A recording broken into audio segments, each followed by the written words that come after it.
আর ডাক্তারের যে ভিজিট টাকা তো আমার কাছে নাই। আমি আমার পুত্রের চিকিৎসাটা কি করে করাবো কও?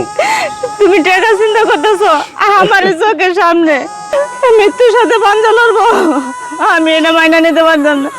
আমি এমনই বাবার বাড়ি যাবো, তুমি থাকো আমার বলার ধরে। কিরে তাড়াতাড়ি আসি কিরে? আব্বা আমি একটু সমস্যার মধ্যে পড়ে আইছি আব্বা। কি হইছে তোর? বুড়া টুড়ো দিয়ে আনছস তো, কি অবস্থা করে?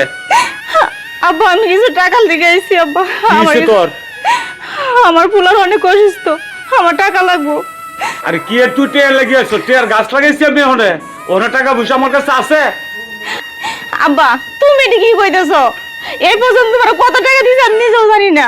আজকে আমি বিপদে পড়ে আসছি আর তুমি বলতেছো টাকার গাছ লাগাইছো। যেমনি হোক আমার টাকার ব্যবস্থা করে দাও, আমার পোলারে বাঁচাইতে হইব।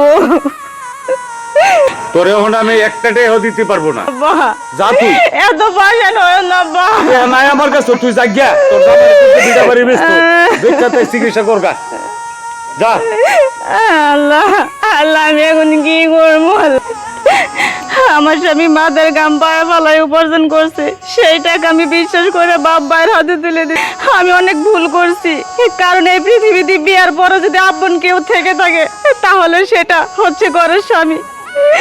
আমার মতো ভুল তোমরা কেউ করো না।